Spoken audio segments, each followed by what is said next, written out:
Hello, everybody, and welcome to Hello. Ministry Mondays with Meg. I'm Meg.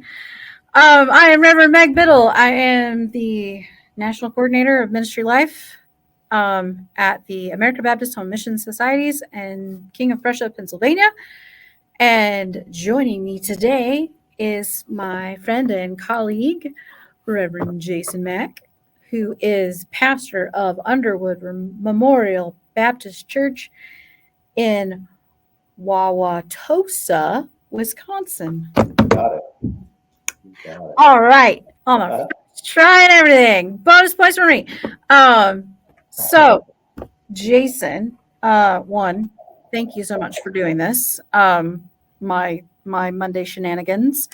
And for those people who don't know you, why don't you tell them who you are? Sure. Thanks for having me. Yeah. Yeah, Reverend Jason Mack. I am pastor of Underwood Memorial Baptist Church in Wauwatosa, as Meg said. I have been at Underwood for about 2 years, a little over 2 years. Before that, I was associate at First Baptist in Madison, Wisconsin, where I still currently live in Madison with my wife, Tara, and my kiddo, Ethan, who's going on 15 and a half, which means driver's ed and about to start getting out in the car, which is both scary and exhilarating. Yeah, and I'm originally from Seattle, Washington, spent some time in Los Angeles, Washington, D.C., Las Vegas, and now Wisconsin. So, been around a bit. Oh my gosh. I didn't realize you were all those places. Yeah. Yeah, Yep. so we will pray for you as you do the driver's ed thing because, Yeah. my lord, my husband did the driver's. I just can't. I'm one of those people looking for the you know what handles in the car. Um, I just Yeah. nope. Let's see how it goes. Oh Lord, and they can drive just fine. Yeah. But I don't know.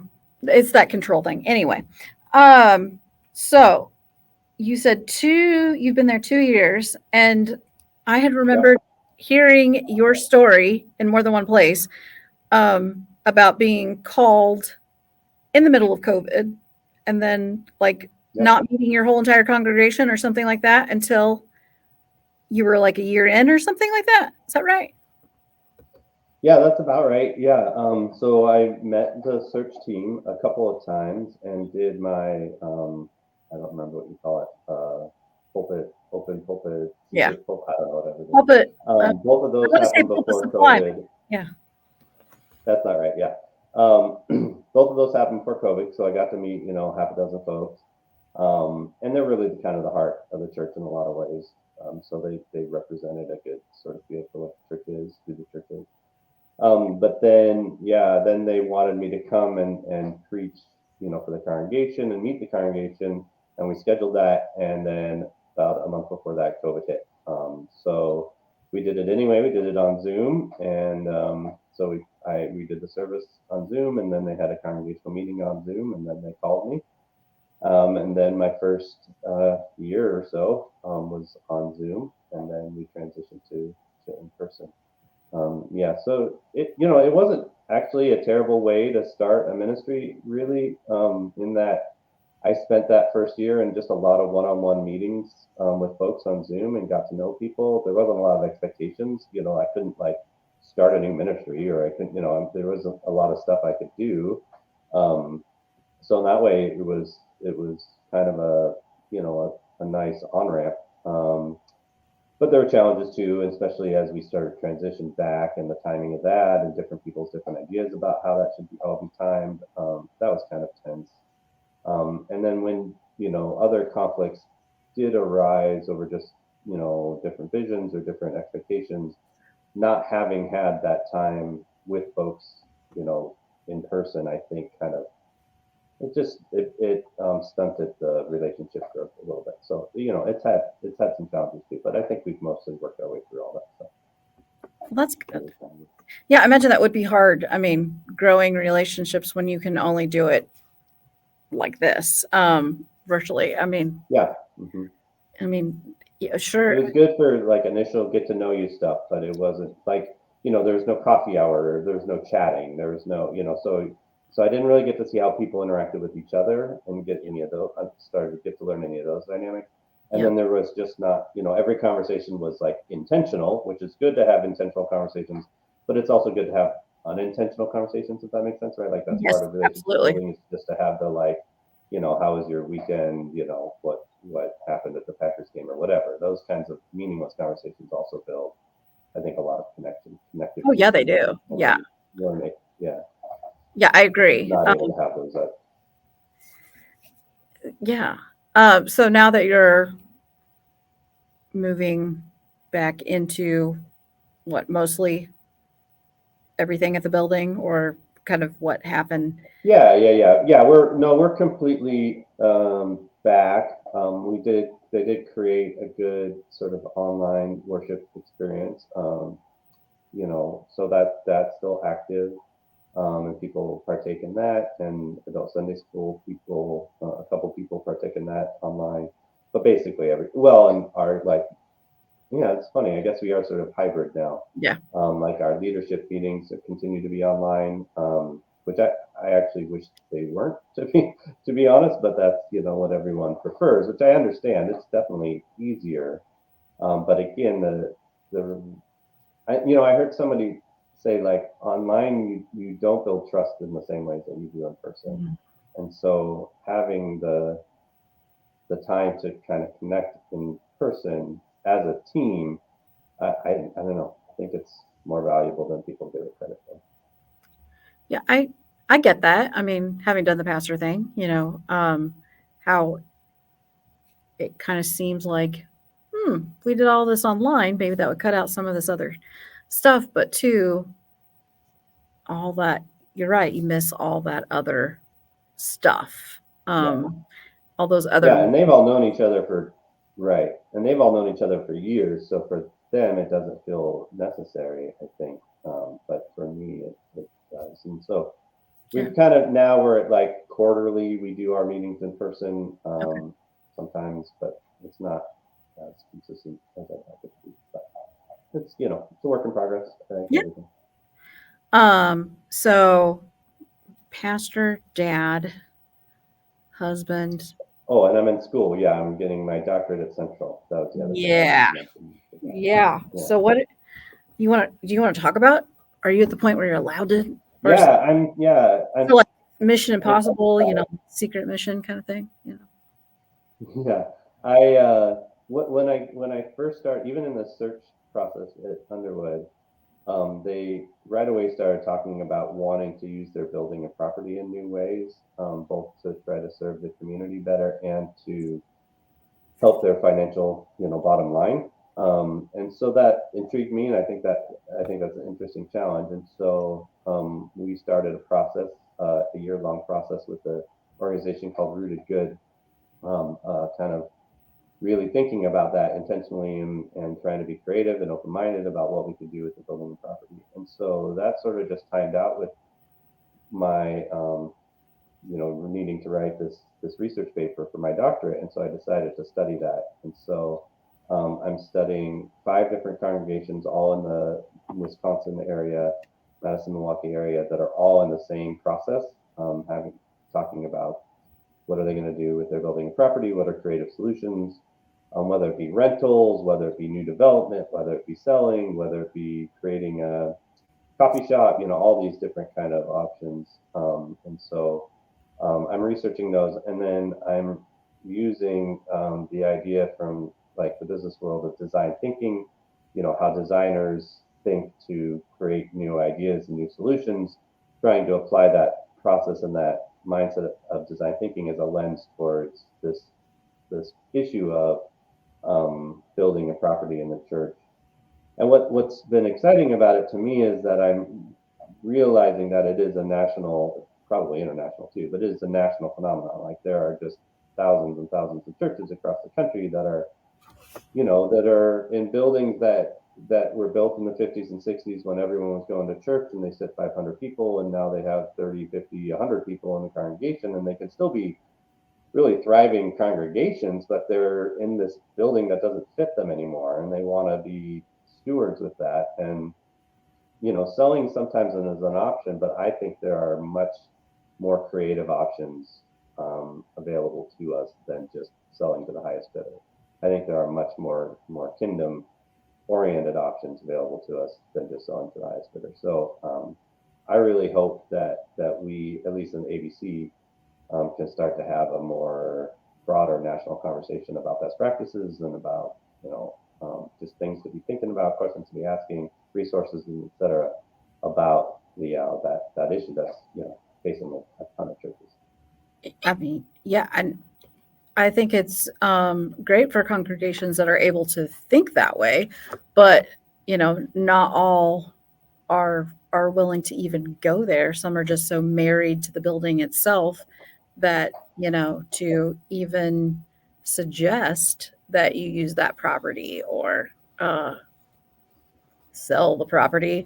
Uh, Yeah, God right. forbid, like what was it, Melissa Newberry, um, who they sold the building where she was at, and people were like, "You're selling the church," but no, we're not selling the church.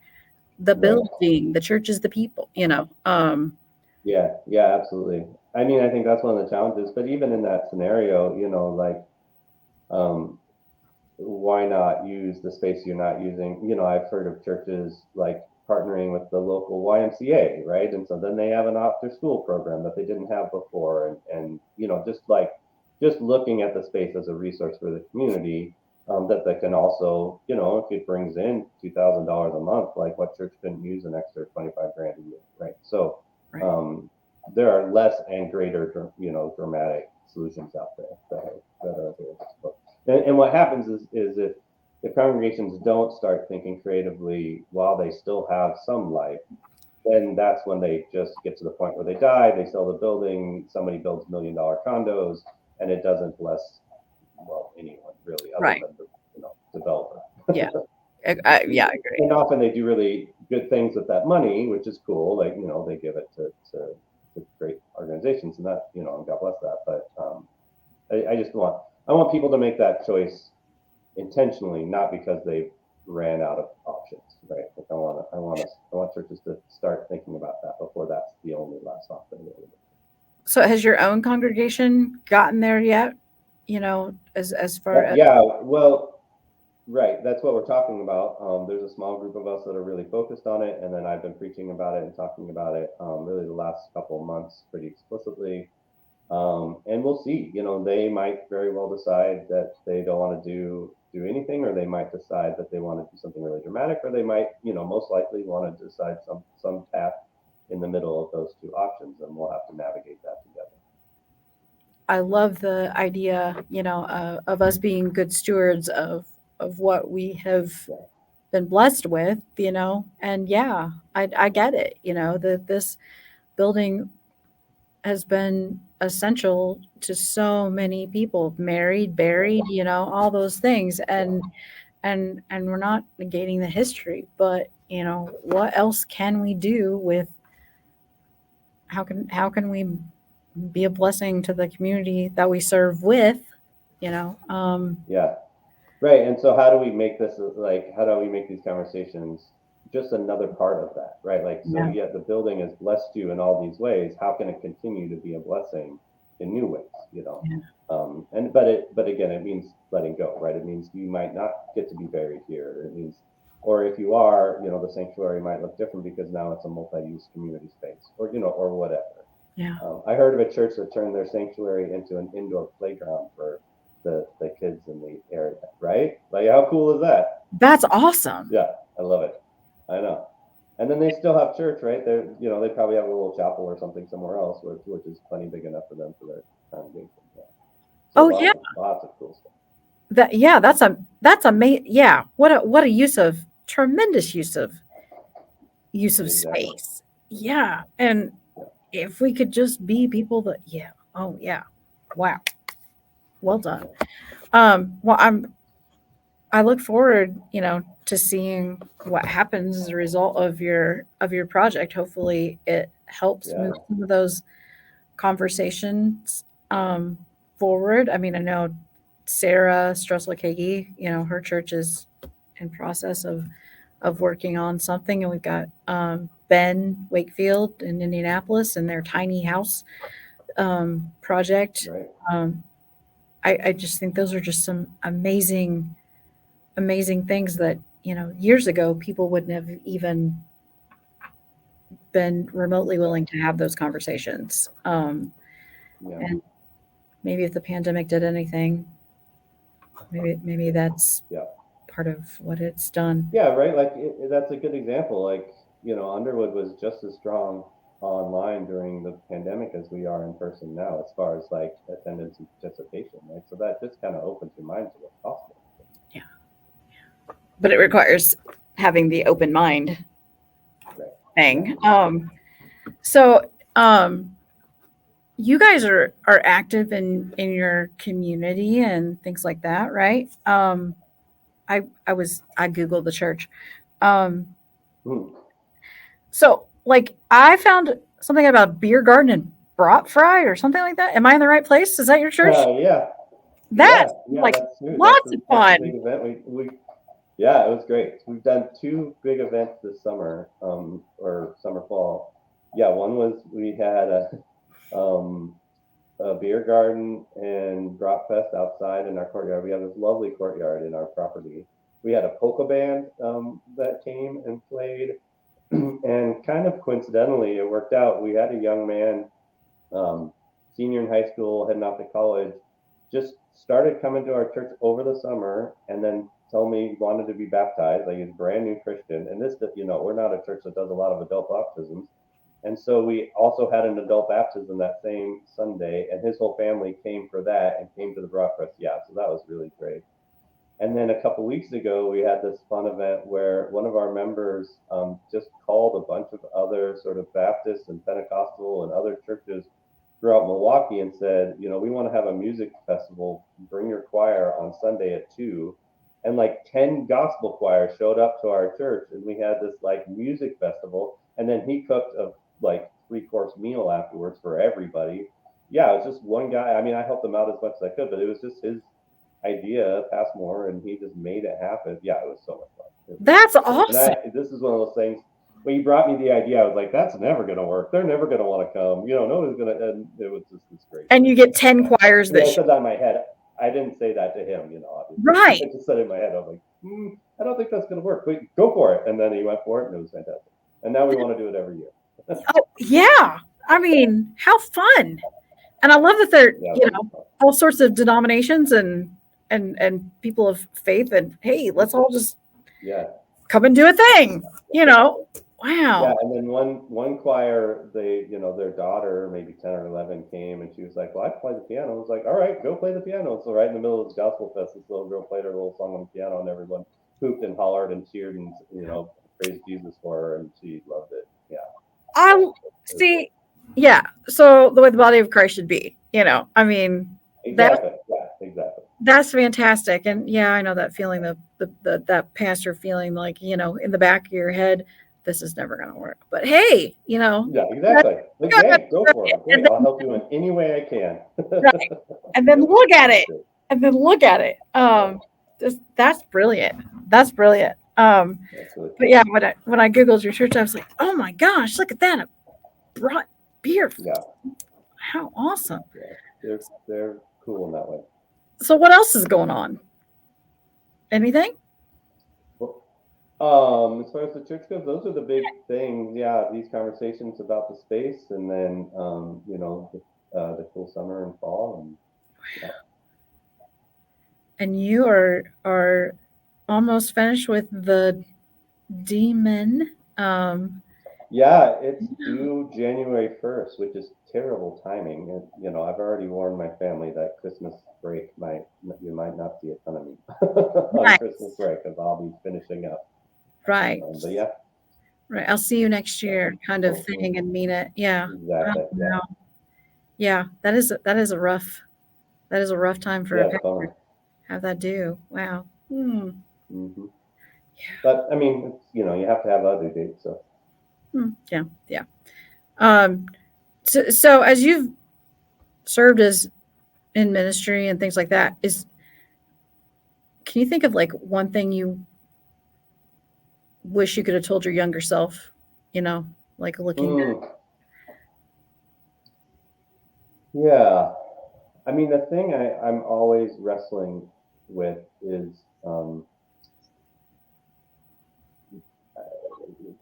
in what way to care about the outcomes, right? And Mhm. what is the nature of my caring about the outcomes? Because I have throughout my ministry, I started as a church planner, so initiated a new church, and in that scenario, I cared about everything, right? Because nothing happened without me instigating it, and as trying to get something started, so I'd have a job and feed my family, all that, like every outcome, every potential thing that worked or didn't work was like the end of the world, or the beginning of the world. I don't know what the opposite of the end of the world is for me.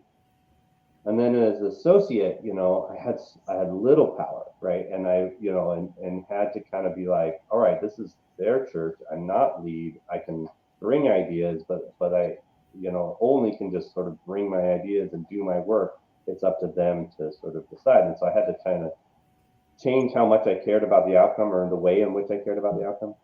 And now, as a lead pastor of an established church, it's some kind of weird combination of the two, where I'm responsible. I'm the lead pastor, but it's still their church, and I have to, like, so with the future of the building, right? Like that has to be their decision. It cannot be my decision. It wouldn't work. Like I could be like, this is what we should do, and they'd be like, all right, whatever. We're not going to do that. That's just Baptist polity, right? It is their church. And yet I still care, and I care about the direction they take, and I care about them, and wanting them to feel good about their church, and wanting them to feel good about the decisions they make. So I guess I don't quite have it clear enough in my head yet that I'd be able to give good advice to myself when I started, but I don't know. I'm closer now. I'm closer to being able to just consider myself a partner with the church, where I do my best to be a good partner and leader, but also understand that it's their church, and they're going to kind of decide ultimately what happens to it. And I have to be okay with that, be at peace with that. I think I heard an answer in there though, of things Hmm. that you would, and maybe you don't feel like it. I mean, you could go with the whole, those things that really seemed like they mattered didn't matter, as much as you thought they Hmm. did. But no, I hear, and I mean, just that ministry changes and it evolves, and your Hmm. ownership of it is different in different parts of your ministry. I don't know that I would enjoy being the associate pastor, because there I am stuck in the middle, kind of thing. Yeah, it's weird. Um, But only having to preach once a month was kind of nice too. So hmm. there's pluses and minuses. Well, there is that, and yeah. Yeah. So, no, I know it's a hard question, and one I didn't prepare you for. So I just kind of like, wonder what he would say. Yeah, I have those moments, that's the learning that I continue have been doing. Yeah, Yeah, continue should try to do or something. Yeah. yeah. I think that would be one of those things that I would tell my younger self is, you know, the learning part of it is uh, Yeah, always, every time you always think you learning. have an Right. answer, you don't. Yeah, never stop learning. Hmm. Um, Yeah. because when you come to one conclusion and you're absolutely sure that that's the right way, uh, it's probably there's probably more to it. I Yeah. don't Yeah. Yeah. think, Right. but I mean, it's all an adventure, and Yeah. I think I took way too much of it to heart in the beginning. Took myself way too Mm, seriously, anyway. But right. so you live, you learn, and Exactly. you know. Yep. And things So change. World yeah, and changes. things change. People change. Yeah. Exactly, and the world keeps changing whether we want it to or not. Um, Yeah. so what comes next for you guys? As a congregation, Yeah, or for you personally, whatever. yeah, that's yeah.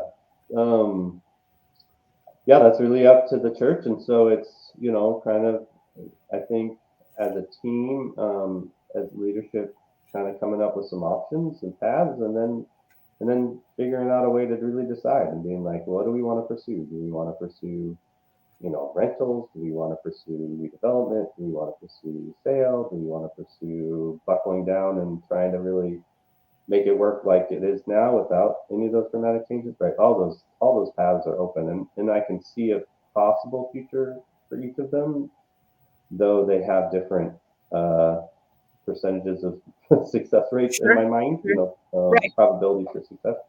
And I feel like I could help partner with them in any of those, but we do have to choose. Like, because not choosing is choosing, right? Not choosing is just choosing to do the same thing and continuing to do that. And we're pretty clear evidence that that's not going to work. So, Yeah. I'm going to be the person that tells them, you got to make a choice here. You got to pick a path. And we'll see how they respond. Well, I look forward to seeing how that all goes. And Yeah. I think that you've got something great to share with the denomination, and other denominations, because it's obviously it's not just the American Baptists that are having this issue. So Yeah. this is the And reality of. I'm eager to talk to folks if people want to reach out and talk to me more about that. Especially, if the church is going through that, I'd love to. Yeah, Okay. that's my website and my Twitter handle. Yep. Yep. So you can reach out to me either way. Yeah. So for people who might want to give Jason a buzz and find out more about what's going on and about him helping you out, there you go. His website, reverendjasonmack.com, and at J Michael Mack. Okay. That's right. Is your Twitter, and you are great at listening, as you sat there at Space for Grace and listened to many of us talk about our own doctoral dissertation stuff, work, projects, and guiding other people. So grateful to you for that. Yeah, that was fun. It was fun. It was a lot of fun, Yeah, I and really enjoyed it.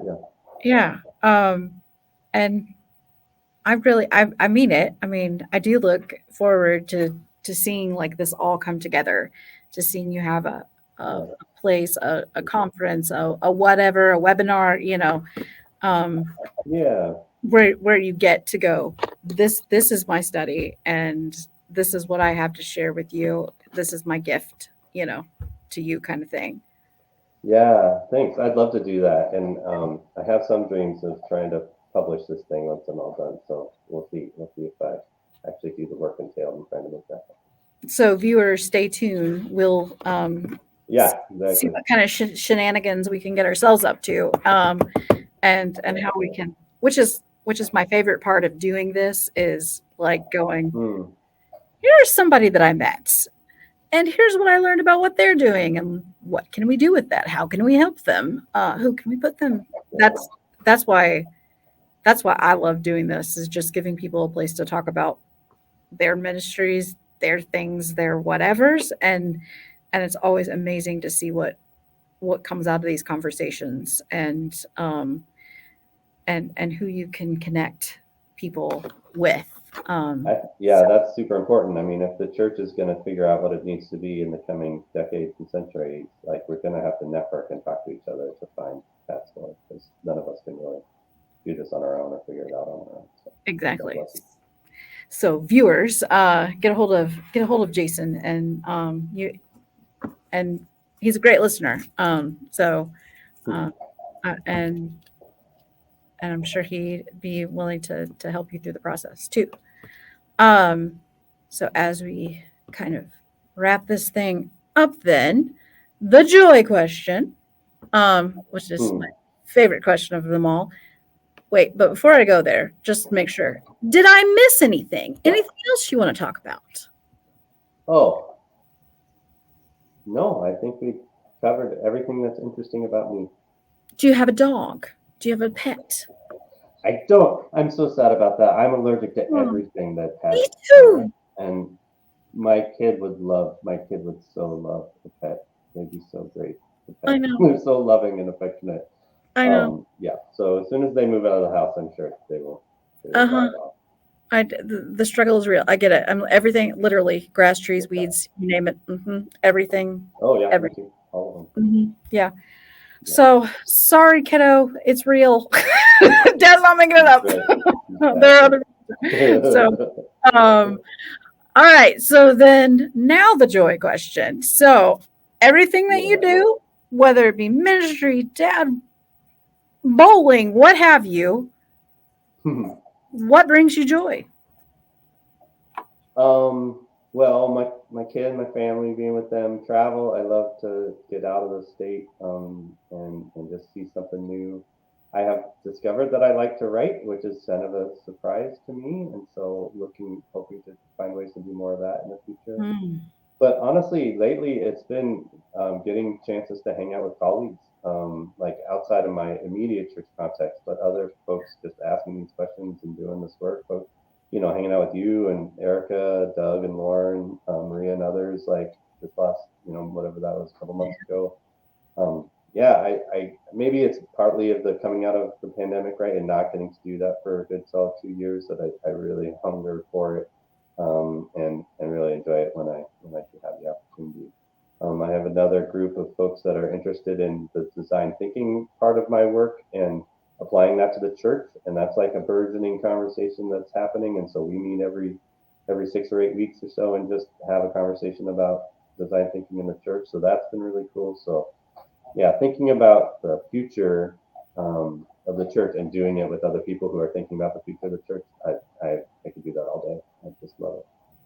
See, that's what I love. Is no two answers have been the same.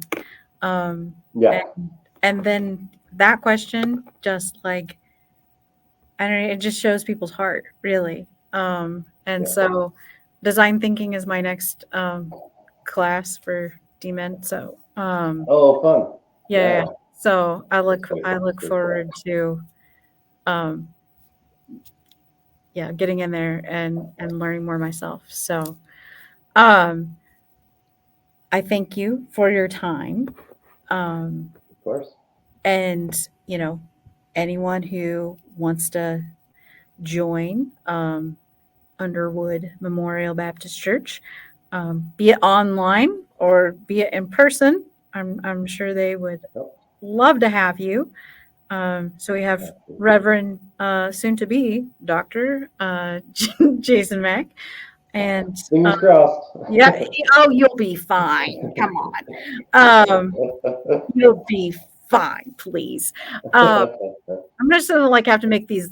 One day I'm gonna have to make an episode of just like updates with people. Yeah, that'd be fun. Then on, yeah. So we'll put up Jason now, Dr. Jason, that kind of thing, just so Yeah, people know that's because they're gonna want to know. And come on, you'll be fine. I do look forward to reading that work and seeing how we can help others who are going through the same thing. So but most of all, I thank you for your time and your ministry. So thank you for being a part of this craziness. Yeah, it's been super fun. Thank You you. Thanks for know, inviting me.